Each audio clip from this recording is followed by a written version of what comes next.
सर्वप्रथम सर्वांना श्री स्वामी समर्थ. स्वामी महाराजांच्या कृपेने तुमच्या सर्व चांगल्या इच्छा पूर्ण होत ही स्वामींचरणी प्रार्थना करते आणि आजच्या व्हिडिओला सुरुवात करते. शिवहर शंकर नमामि शंकर, शिवशंकर शंभो, हे गिरिजापती भवानी शंकर, शिवशंकर शंभो. महाशिवरात्र 2026 यंदाची महाशिवरात्र रविवारी आलेली आहे. त्याचबरोबर सोमवारी आपल्याला महाशिवरात्रीचं पारणं फेडायचं आहे, म्हणजेच उपवास सोडायचा आहे. तर ज्यांचे सोमवारी उपवास आलेले असतील त्यांनी महाशिवरात्रीचा उपवास कसा सोडावा, उपवास कसा करावा, महाशिवरात्रीचं व्रत उपवास कसा करावा, कोणते नियम पाळावे, कोणी उपवास करावा कोणी करू नये, काय करावं काय करू नये, संपूर्ण महाशिवरात्री 2026 संपूर्ण माहिती आजच्या व्हिडिओमधून जाणून घेणार आहोत. व्हिडिओ शेवटपर्यंत बघा. चॅनलवर नवीन असाल कृपया आपल्या चॅनलला सर्वांनी नक्की सबस्क्राईब करा. तर माघ कृष्ण चतुर्दशीस महाशिवरात्र असे म्हणतात. तसं पाहिलं तर प्रत्येक महिन्यातील कृष्ण चतुर्दशी ही शिवरात्रच असते, पण माघ कृष्ण पक्षातील शिवरात्र जास्त महत्त्वाची मानली जाते. असं म्हटलं जातं शास्त्रानुसार की महाशिवरात्रीलाच 12 ज्योतिर्लिंगात शिवलिंगात भोलेनाथ साक्षात प्रकट झालेले होते, म्हणून हा दिवस शंकरांच्या उपासनेचा मानला जातो. या दिवशी उपवास केला जातो, शिवशंकरांना अभिषेक केला जातो, बेलाची पानं पांढरी फुलं भावभक्तीने वाहिली जातात. जी व्यक्ती महाशिवरात्रीचं व्रत करते उपवास करते त्या व्यक्तीला या जगात कशाचीच कमी पडत नाही, कुठली भीती उरत नाही. महादेव आहे, पाठीशी उभे राहतात, त्यांच्या सर्व इच्छा मनोकामना पूर्ण करतात. भोलेनाथ आहे, भोळ्या मनाने आपली संपूर्ण झोळी भरून देतात महादेव. या दिवशी जी व्यक्ती महादेवांची सेवा करते ना त्या व्यक्तीला या जगात सर्व सुखांची प्राप्ती होते, तिच्या लेकरा बाळांना प्रगती मिळते. म्हणून महाशिवरात्रीला सर्वांनी उपवास जरूर करायचा आहे. आता उपवास करताना उपवास कसा करावा, तर जी व्यक्ती आजारी आहे, अशक्त आहे किंवा गरोदर महिला असतील, तुम्ही आधी महाशिवरात्रीचा उपवास केलेला आहे पण या वर्षी तुम्हाला करता येत नाही, तर मग तुम्ही पूजा करा, उपासना करा, सेवा करा. तुमच्याकडून नाही उपवास झाला, महादेव आहे, आपल्या लेकरांना नक्कीच समजून घेता. महिला गर्भवती महिला असतील, त्यांनी मूल झाल्यानंतर मूल जरा मोठं झालं, कळतं वळतं झालं, मग तुम्ही उपवास पुन्हा धरू शकता. असं नाही की तुम्ही महाशिवरात्रीचा 1 वर्ष उपवास नाही केला म्हणून तुम्ही पुन्हा पकडू शकत नाही, पकडू शकता. आजारी व्यक्ती असेल, तुमची तब्येत नीट झाल्यानंतर तुमच्या गोळ्या औषधं चालू असतील, तुम्हाला डॉक्टरांनी उपवास तपास नसेल करायला सांगितलं, तर मग तुमची तब्येत नीट झाल्यानंतर पुढील वर्षी जरी तुम्ही उपवास केला तरीही चालेल. ज्यांना उपवास जमतो, ज्यांची तब्येत नीट आहे, त्यांनी आपण सर्वांनी महाशिवरात्रीचा उपवास करायचा आहे. उपवास करताना चुकून सुद्धा भगर कुणीच खाऊ नका. एकादशीला भगर चालते, महाशिवरात्रीला शिवशंकरांची सेवा करताना भगर चालत नाही, म्हणून भगर खाऊ नये. खरं तर भोलेनाथांचे उपवास करतो आपण, हरतालिका असेल किंवा महाशिवरात्र असेल, सोमवार असेल, तर फलाहार घ्यायचा असतो, गोड खाऊन मग उपवास करायचा असतो. खरं तर तिखट पदार्थसुद्धा काही व्यक्ती तिखट पदार्थसुद्धा खात नाही, पण तुम्ही जर छान असा म्हणजे आहार घेत असाल, साबुदाण्याची खिचडी वगैरे दर महाशिवरात्रीला किंवा सोमवारचं व्रत करत असाल, तर मग तुम्ही साबुदाण्याची खिचडी वगैरे खाऊ शकतात, फ्रूट खाऊ शकतात, ड्रायफ्रूट खाऊ शकतात, पण चुकून सुद्धा भगर वगैरे खाऊ नका. तुम्ही जसा दरवर्षी उपवास करतात, काही भागांमध्ये भगर खातात, काही भागांमध्ये भगर खाल्ली जात नाही या उपवासाला, तर खरंच भगर चालत नाही. एकादशी असेल तुमची, मग तुम्ही भगर खाल्ली ठीक आहे, पण महाशिवरात्रीचा उपवास असेल किंवा आपण जे सोमवार करतो शिवशंकरांचे, त्या व्रताला त्या उपवासाला भगर चालत नाही. तर उपवास करताना तुम्ही फळं खाऊ शकतात.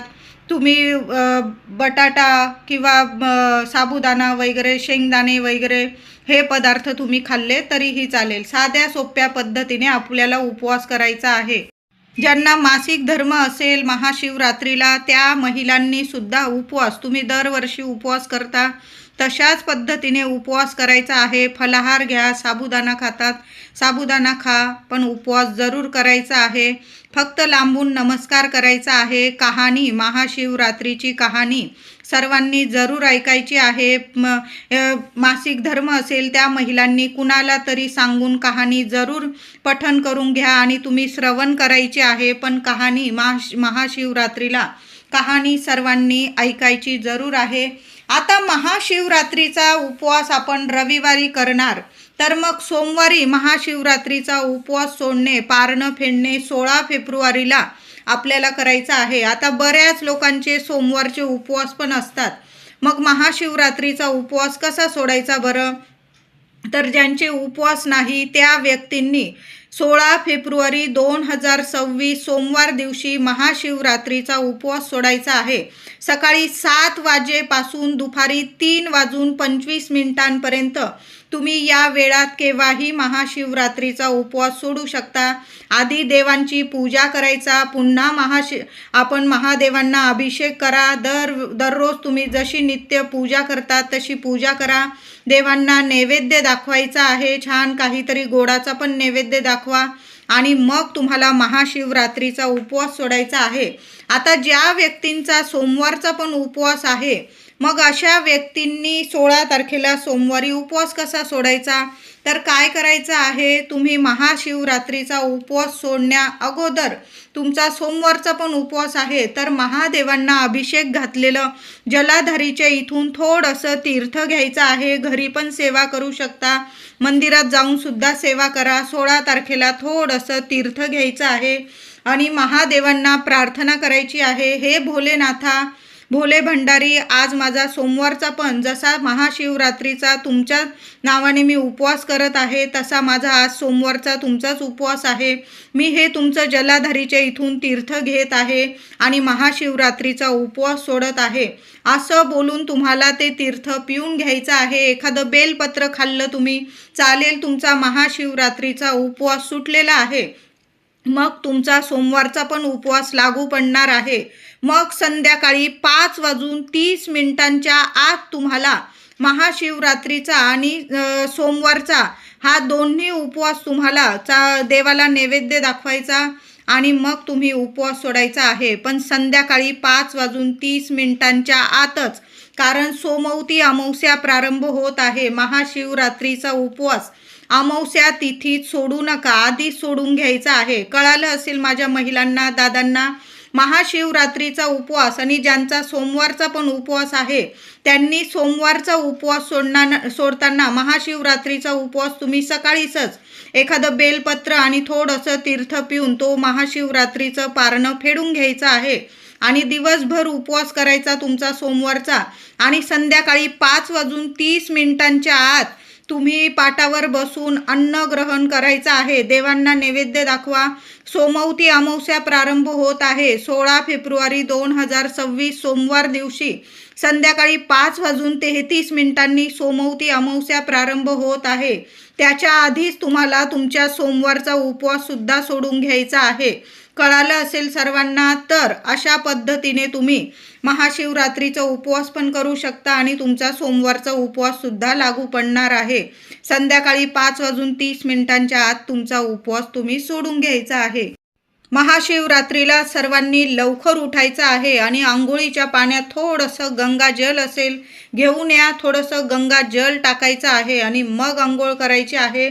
थोडीशी तीळ टाकून आंघोळ केली तरीही चालेल, त्यामुळे सगळे पितृदोष नष्ट होईल. जी व्यक्ती महाशिवरात्रीला चिमूटभर पांढरी तीळ टाकून आंघोळ करते, थोडं गंगाजल टाकून आंघोळ करते, त्या व्यक्तीच्या आयुष्यातून प्रखर पितृदोष नष्ट होतो आणि महादेवांची कृपा प्राप्त होते. लवकर उठायचं आहे, ब्रह्ममुहूर्तावर उठा. आंघोळीनंतर देवांना अभिषेक करायचा आहे. घरात शिवपिंडी आहे तिथं सुद्धा अभिषेक करायचा, घरात सुद्धा आणि मंदिरात जाऊन सुद्धा. सर्वांनी मंदिरात जाऊन महादेवांचं दर्शन घ्यायचं आहे. देवांना कच्चं दूध अर्पण करा, पाणी अर्पण करा. पंचामृत करून नेत असाल पंचामृताचा अभिषेक करा. बेल, शमीचं पान, धोत्रा या सर्व वस्तू महादेवांना खूप प्रिय आहे. चंदन, भस्म, छान अशी सादर संगीत पंचोपचार देवांची पूजा करायची आहे. घरात सुद्धा साध्या सोप्या पद्धतीने तुम्ही जसा अभिषेक करता दररोज तशाच पद्धतीने ओम नमः शिवाय, ओम नमः शिवाय मंत्र जपा आणि देवांना अभिषेक करायचा आहे. आणि तुम्हाला देवांना बेलपत्र अर्पण करायचं आहे. एका का होईना पानाला तिन्ही पानांना थोडं थोडं बोटभर चंदन लावायचं आहे. पालथ्या स्वरूपात चिकना भाग महादेवांच्या शिवपिंडीवर येईल अशा पद्धतीने देवांना बेल अर्पण करायचं आहे. धोत्र्याचं फुलं असतील, धोत्र्याचं फळ असेल तुमच्याकडं तर छान अशी पूजा करा. कच्चं दूध आणि थोडीशी साखर मिक्स करून देवांना नैवेद्य सुद्धा दाखवायचा आहे. वेगवेगळ्या फळांचा सुद्धा तुम्ही महादेवांना नैवेद्य दाखवू शकतात. त्याच पद्धतीने एक अखंड दिवा आपल्या देवघरात महिलांनो जरूर लावून ठेवा आणि त्या अखंड दिव्यात तुम्हाला एक कापराची वडी टाकून ठेवायची आहे. बाकी काही नाही टाकलं चालेल. कापूर महादेवांना खूप प्रिय आहे. सकाळी सुद्धा एक कापराचा तुकडा टाका आणि निश्चित काळात तुम्ही जेव्हा रात्री 12 वाजता जेव्हा आपण सेवा करतो पुन्हा महादेवांची, तेव्हा जरी एक कापराची वडी अखंड दिव्यात टाकून दिली तरीही चालेल. दिवा विझणार नाही. महिलांनो, दादांनो, काळजी घ्यायची आहे. महाशिवरात्र आहे. आपल्या देवघरात अंधार होऊ देऊ नका. एक अखंड दिवा लावून ठेवायचा आहे. तेलाचा लावा, तुपाचा लावा, नियम नाही. त्या दिव्यात एक कापराचा तुकडा टाकून द्यायचा आहे. तर निश्चित काळ, महाशिवरात्रीचा निश्चित काळ, आपण सकाळी तर पहाटे उठून देवांची सेवा करणारच आहोत. या दिवशी तर खरं 4 वेळा, बरेच व्यक्ती 4 वेळा महादेवांना अभिषेक करतात. पहाटे करतात, दुपारी करतात, पुन्हा संध्याकाळी प्रदोष काळात करतात आणि निश्चित काळात सुद्धा म्हणजे 4 प्रहराची सुद्धा पूजा केली जाते. म्हणून जेवढी जमेल ना सेवा या दिवशी जरूर करा. सकाळी सुद्धा देवांचं दर्शनाला मंदिरात जा आणि रात्री जाता आलं तर रात्री जा, नाही तर आपल्या देवघरात शिवपिंडी असते तिथं जरी सेवा केली तुम्ही पुन्हा अभिषेक करू शकता. नाही अभिषेक करता आलं, बेल फूल तर अर्पण करू शकतो. बेलाची चांगली पानं घ्यायची आहे, तुटलेली वगैरे घेऊ नका. आदल्याच दिवशी महिलांनो, दादांनो तयारी करून ठेवा. चांगला बेल काढून ठेवायचा आहे, धुवून वगैरे स्वच्छ घ्या. देवांना चांगला बेल अर्पण करायचा आहे. तर महाशिवरात्र 2026 मधील निश्चित काळ रात्री 4 प्रहराची पूजा रात्री 12:28 ते रात्री 1:18 आपल्याला करायची आहे. कळालं असेल सर्वांना. महाशिवरात्रीचा निश्चित काळ रात्री 12:28 ते रात्री 1:18 या वेळात, या काळात देवांना बेल अर्पण करा, फुलं अर्पण करा. ओम नमः शिवाय, ओम नमः शिवाय या दिवशी कोणाशी बोलू नका. मंत्र जेवढा मंत्र जपाल ना तेवढं 1000 पटीने फळ मिळणार आहे. कितीही कठीण त्रासात असाल, कितीही समस्या असू द्या तुमच्या आयुष्यात, महादेव आहे. तुम्हाला खाली घरी हात पाठवणार नाही. महादेवांच्या मंदिरात जाऊन सर्वांनी अभिषेक करा. बेल, फूल, चंदन, भस्म अर्पण करा. फळांचा नैवेद्य दाखवा, दूध साखरेचा नैवेद्य दाखवा, पण देवांची सेवा जरूर करा. महिलांनो, महादेवांच्या मंदिरात जाल तर एक तुपाचा दिवा तुम्हाला न्यायचा आहे. मातीची पंती घेतली चालेल, त्यात थोडंसं गाईचं तूप टाका, फुलवात ठेवा, कापराचा तुकडा बारीकसा टाका आणि महादेवांच्या मंदिरात एखाद्या कोपऱ्याला कुणाला आपल्या दिव्यामुळे त्रास होणार नाही अशी काळजी घेऊन एखाद्या कोपऱ्याला महादेवांसमोर तुमची इच्छा बोलून, जी महिला, जे दादा महाशिवरात्रीला महादेवांसमोर आपली इच्छा बोलून दिवा प्रज्वलित करतात, ती व्यक्ती खाली हात येत नाही. भोले भंडारी आहे, आपली झोळी भरभरून देतील. म्हणून एक दिवा महादेवांच्या मंदिरात जरूर लावा. आता गर्दी असेल मंदिरात महाशिवरात्रीला बसायला, काय दर्शनाला सुद्धा भरपूर लाईन असते. मग दाराशी जरी एखाद्या कोपऱ्याला तुम्ही दिवा लावून दिला तरीही चालेल. आता नाहीच लावता आला, आपल्या देवघरात जरी लावला तुम्ही तरीही चालेल. मंत्र जपत राहा. ओम नमः शिवाय, ओम नमः शिवाय. जेवढी माळ जपता येईल ना, 11 माळी जपा, 21 माळी जपा. जास्तीत जास्त जेवढी सेवा होईल तेवढा 1000 पटीने तुम्हाला फळ मिळणार आहे. आता महाशिवरात्र रविवारी आलेली आहे. रोजच आपला राहू काळ असतो, भद्रा काळ काही वेळा असतो. तर या दिवशी महाशिवरात्रीला राहू काळातच भद्रकाळ सुद्धा सुरू होणार आहे. रविवारी 15 फेब्रुवारी 2026 महाशिवरात्रीच्या दिवशी रविवारी संध्याकाळी 4 वाजेपासून ते संध्याकाळी 6 वाजेपर्यंत हा राहू काळ असणार आहे आणि तेव्हाच भद्रकाळ सुद्धा सुरू होणार आहे. दुसऱ्या दिवशी 16 तारखेपर्यंत पहाटे 5:55 हा भद्रकाळ सुद्धा असणार आहे. पण भद्रकाळ असू दे, राहू काळ असू दे, या काळात सुद्धा शिवपूजा आपण करू शकतो. कारण एकमेव देवता असे आहे, म्हणजे शिवशंकरजीच असे देवता आहे ज्यांची पूजा अभिषेक आपण राहू काळ भद्रकाळात सुद्धा करू शकतो. कारण शिवशंकरजी स्वतःच महाकाल आहे. म्हणून महाशिवरात्रीला राहू काळ असेल भद्रकाळ असेल पाळायची गरज नाही. दिवस रात्र महादेवांची सेवा करण्यासाठीचाच हा दिवस आहे. जी व्यक्ती महाशिवरात्रीला फक्त एक बेलपान साधं पाणी जरी अर्पण करते ना, त्या व्यक्तीच्या सर्व इच्छा मनोकामना महादेव नक्कीच पूर्ण करतात. म्हणून रविवारी महाशिवरात्रीला कुठलाच भद्रकाळ राहू काळ पाळायची गरज नाही. शिवशंकरजी स्वतःच महाकाल आहे. म्हणून या दिवशी संपूर्ण दिवस जेव्हा तुम्हाला मंदिरात जाता येईल, घरी तर पहाटेच पूजा करा आपल्या देवांची आणि दिवसभरात केव्हाही तुम्ही मंदिरात जा आणि देवांची सेवा जरूर करा. महाशिवरात्रीचा उपवास व्रत करताना काही नियमांचं पालन जरूर करायचं आहे. गर्भवती, आजारी, अशक्त यांनी उपवास नाही केला, तुम्ही पुढील वर्षी उपवास करू शकता. या दिवशी तुम्ही देवांची सेवा करायची आहे. महाशिवरात्रीला ब्रह्मचार्याचे पालन आदल्या दिवसापासून सर्वांनी ब्रह्मचार्याचे पालन जरूर करायचे आहे. महाशिवरात्रीला मासिक पाळी आल्यास उपवास दरवर्षीप्रमाणेच करावा. लांबून देवांना नमस्कार करा, कहाणी वाचा आणि दिवस रात्र ओम नमः शिवाय ओम नमः शिवाय मंत्र जपायचा आहे. उपवास करताना फलांचा आहार घ्यायचा आहे. जास्त तेलकट तिखट पदार्थ आपल्याला टाळायचे आहे. देवांची सेवा करण्यासाठी शक्ती मिळण्यासाठी आपल्याला फलाहार घ्यायचा आहे. बाकी तुम्ही जसा उपवास करता दरवर्षीप्रमाणे तसा करू शकता. पण खरं गोड खाऊन देवांचा आपण उपवास करायचा आहे, म्हणजे फलाहार घेऊन आपल्याला देवांचा उपवास करायचा आहे.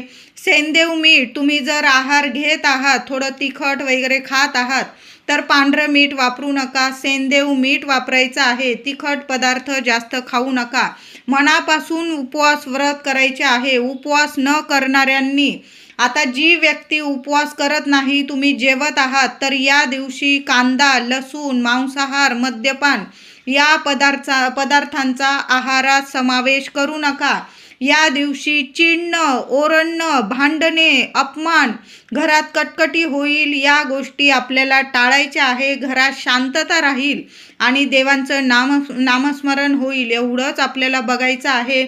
शिवमंदिरात जाताना प्रथम नंदीचे दर्शन घ्यायचे आहे. नंदी हे वाहन प्रजापती दक्षाने शिवशंकरांना दिले. त्यांची भक्ती पाहून प्रथम तुझे दर्शन व नंतर माझे दर्शन असा शंकरांनी नंदी देवांना आशीर्वाद दिलेला आहे. म्हणून नंदी देवांचं प्रथम दर्शन घ्या आणि मग महादेवांचं दोन्ही हातांनी शिवपिंडीला स्पर्श करून टाळी वाजवून शंभो हर हर महादेव यांचा जयघोष करायचा आहे. आणि मग महादेवांना अभिषेक, बेल, फूल, चंदन, भस्म अर्पण करून देवांची पंचोपचार पूजा करायची आहे. महादेवांच्या शिवपिंडीला पूर्ण प्रदक्षिणा घालू नये. मुलं बाळांना घेऊन जात असाल याची आपण काळजी घ्यायची आहे. महादेवांच्या शिवपिंडीला पूर्ण प्रदक्षिणा घालू नये.